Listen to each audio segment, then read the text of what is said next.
afternoon. My name is Desiree Armstrong. I'll be doing a speech for you guys for my online public speaking class. I understand that we're living in a day of age where everything's expensive. Prices of everything's going up, and being able to go out and have restaurant quality food is over $100 easily. So, with someone as myself who is in school and trying to work, there's no room in between to have food to go out and spend money on. So I wanted to show you guys something that has been a staple in my household. There are lots of people who have enjoyed it a lot, and I want to give it to y'all. We are going to be making fettuccine Alfredo that tastes like olive oil. We're first going to start with the basic things that we are going to need for this dish.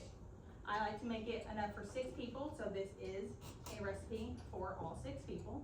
We're going to start out by needing 6 tablespoons of unsalted butter.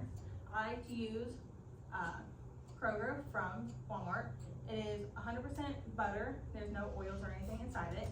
It is a pretty cheap alternative compared to some of the other brands there. We're also going to go ahead and use 1 tablespoon of minced garlic, 2 tablespoons of all-purpose flour, a cup and a half of heavy whipping cream, a cup and a half of whole milk, a cup and a half of Parmesan cheese grated, and then 1 box of fettuccine Alfredo noodles. With all of my ingredients, I do like to use the Great Value brand because there's a lot of other brands out there. They all taste the same. This is the cheapest option. I try to live on a budget-friendly meal plan. We are also going to need a couple of utensils to start this dish. We're going to go ahead and use a pot. That is what we are going to boil our water in our noodles. We are also going to need a saucepan, tongs, and some whisks. These are the basic things that if you don't know what they are, this is the kind of pot we're going to be using, a saucepan, and the utensil that we'll be using to stir. Let's go ahead and start cooking.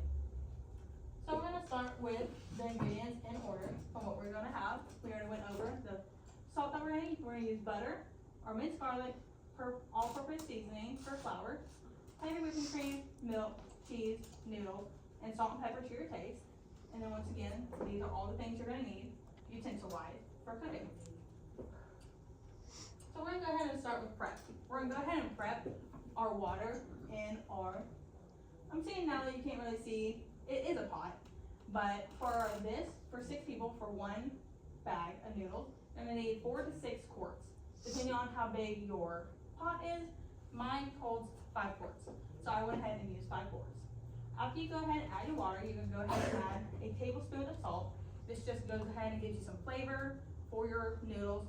It really helps out when you're cooking them. So then we're going to go ahead and set the stove to 5 and wait for it to start boiling. While that is boiling, we can go ahead and start on our sauce. To start on our sauce, we're going to put it at a heat of 4 and let the pan warm up before we put the butter in. Once we go ahead and put the butter in, we are going to let it melt. After it melts, we're going to go ahead and add in some minced garlic. While we added in the minced garlic, we're going to go ahead and start our next prep. What we're going to do is we're going to shred some cheese. You can use pre-shredded. A lot of people do like that. I find if you shred it from the block itself, it does taste a little bit better. It is a little bit more expensive. It's about $1.50 more than buying the pre-shred. But if you can't spend it, it's completely fine. Pre-shred works just fine. So you're going to go ahead and shred it into a bowl. Once you go ahead and shred that, your water should go ahead and be boiling at this point, so you can go ahead and add your noodles into your water. Go ahead and start stirring about every 3 to 4 minutes so your noodles do not stick to your pan. Once that's going, your garlic that you put into your saucepan and your butter should be bubbling at this point. It should just be a gentle bubble. If it's starting to bubble more, go ahead and turn your saucepan down. My stove's a little bit older than most, so I set it at 5. It doesn't get very hot. But if it does, it's turned down just a little bit. After that, we're going to go ahead and pour our 2 tablespoons of flour into it, and we're going to mix it. We're going to mix for about a whole minute, stirring continuously as the flour cooks down. After our flour is already cooked down and it starts to pump up, we're going to go ahead and add our liquids in. We're going to go ahead and add the heavy cream first. Pour it in a little at a time as you will continue to whisk it. And then we're going to go ahead and add the milk in at the same time, continuously whisking that as well. After that, we're just gonna let it sit after it's all mixed in, and we're gonna let it come to a bubble and a simmer. After it starts simmering, we are gonna turn the heat down a little bit. At this point, once it's already simmered, and at that point, we are going to start adding a little bit of cheese in at a time. After you go ahead and add your cheese in, it should be thickening up, and we can go ahead and check on our pasta. You can go ahead and drain your pasta, but if you don't know how to check your pasta, you can always take one out and try it, or I like to throw it at a wall. If it sticks, it's done. If it falls to the floor, you gotta cook it a little bit longer. That's just something fun that we like to do. So at that point, you can go ahead and drain your pasta water and rinse it with some cold water. Rinsing it with cold water will help stop the cooking process so it's not mushy whenever you are putting it in. At this point, you can go ahead and mix your sauce with your noodles and add salt and pepper to your taste.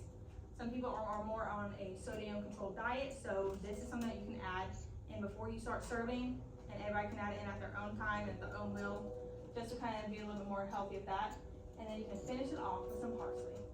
This is something I like to cook a lot with because it is cheap, it is feeding a lot of people, and I want to go ahead and add in all of the items that I used and all of the prices that are with it. It comes out to a little over $30, $31 rounding up. Everything's at Walmart. I do use the Great Value brand a lot. It does the same thing that everything else does, but it's just a nice, cheaper way to live affordably. Thank you guys all for coming. I really appreciate that, and that's our video.